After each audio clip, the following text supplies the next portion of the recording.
Assalomu alaykum qizlar. Sizlar bilan bugun shlifovka va gruntovka darslarini o'tamiz. Gipsimiz rovna bir hafta qurigandan keyin shlifovkani qilamiz. Shlifovka bu notekis joylarini qirib tashlash degani o'zi. Sodda qilib tushuntirganda, ya'ni orqasini tep-tekis qilib beradi. Bizga qum qog'oz kerak bo'ladi. Ko'rsatgandim 100 razmerda. Shunaqa tog'oracha ovalasizlar, tagiga musorlari tushadi. Qum qog'oz xozmaklardan bor, 2000 turadi. Gubkalisi ham shu atrofda 5000 tursa kerak. Meni ko'rasizlar 100 razmerda. Shukurka desanglar ham, qum qog'oz desanglar ham menimcha bilishsa kerak. Men shukurka deyman. Orqasini mana shunaqa qirib tashlaymiz. Tekis qilib olamiz qizlarjonlar. O'shanda idealniy chiqadi ishinglar.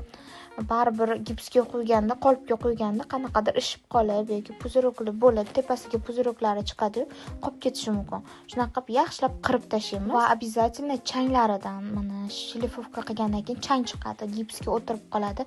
Yaxshilab qoqib tashlaymiz. Undan keyin gruntovka qilsak bo'ladi. Shlifovkadan oldin bir hafta quritiladi. Bir haftadan keyin shlifovka qilinadi.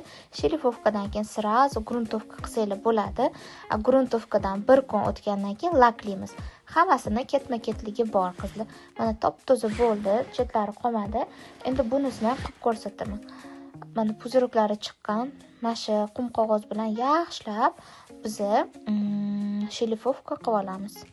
Shukurkalaymiz, ya'ni tep-tekis bo'ladi.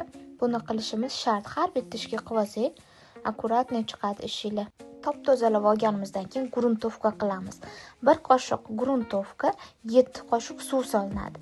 Ya'ni gruntovkani eng hadavoy solish nisbati 1 ga 7 bo'ladi. Ko'p joylarda men bergan magazinlarda 1 ga 7. Yana ham sotuvchidan so'raysizlar, gruntovkaga nechiga necha suv qo'shiladi deydi.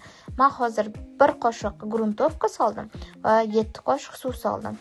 Umuman kamochkalari qolmaguncha, ya'ni tiniq bo'lguncha, men bu shilimshiqroqku yaxshilab suv bilan birikib ketgungacha aralashtirasizlar. Bu juda ham muhim joylardan bittasi. O'rtalari aralashmay qolishi mumkin. Yaxshilab aralashtirasizlar va undan keyin gruntovka qilishni boshlaysizlar. Gruntovka qilish uchun bo'lsa bizga shotka yoki gubka kerak bo'ladi. Oddiy mana sponjik bor-ku, o'shanaqa gubkalar kerak bo'ladi. Endi yaxshilab gruntovka qilamiz. Mana men shotkadan foydalandim. Bu ham xozmaklarda bor. Bir marta yaxshilab gruntovka qilganingizdan keyin yarim soatlarda qotadi. Yana bitta qilasizlar, ichlari bilan qilasizlar. Gruntovkani vazifasi nima desak, gruntovkani vazifasi bu mog'orlamasligi uchun. O'ylagan bilsanglar, gruntovka sepadi, aboydan ham oldin, kraskalashdan ham oldin. Bu mog'orlashni oldini oladi. Laklash bo'lsa, suv o'tmasligini oldini oladi va yaltiratib beradi. Bemalol qo'rqmasdan shilta qilib menga o'xshab gruntovka qivuringlar. Ichlarini ham qilinglar. Ichlari ham mog'orlamasligi kerak. Ancha yil bizga bu ishimiz xizmat qilishi kerak. Mana aytdim, bitta gruntovka qildik, yarim soatlarda quriydi va ustidan yana bitta gruntovka qilamiz. Bir kundan keyin yoki 2-3 soat agar shoshilayotgan bo'lsanglar, 2-3 soatdan keyin laklasanglar bo'ladi. Maslahatim bir kundan keyin qilsanglar, mana suvlari yaxshilab singib oladi gruntovkani. Orqalariga ham обязательно gruntovka qilish kerak. Qanaqa gruntovkadan ishlatganimni men sizlarga rasmini video tagida qoldirib qo'yaman. Shlifovka va gruntovka darslarimiz tushunarli bo'ldi degan umiddaman qizlar. Обязательно bularni qilinglar. Busiz bo'lmaydi.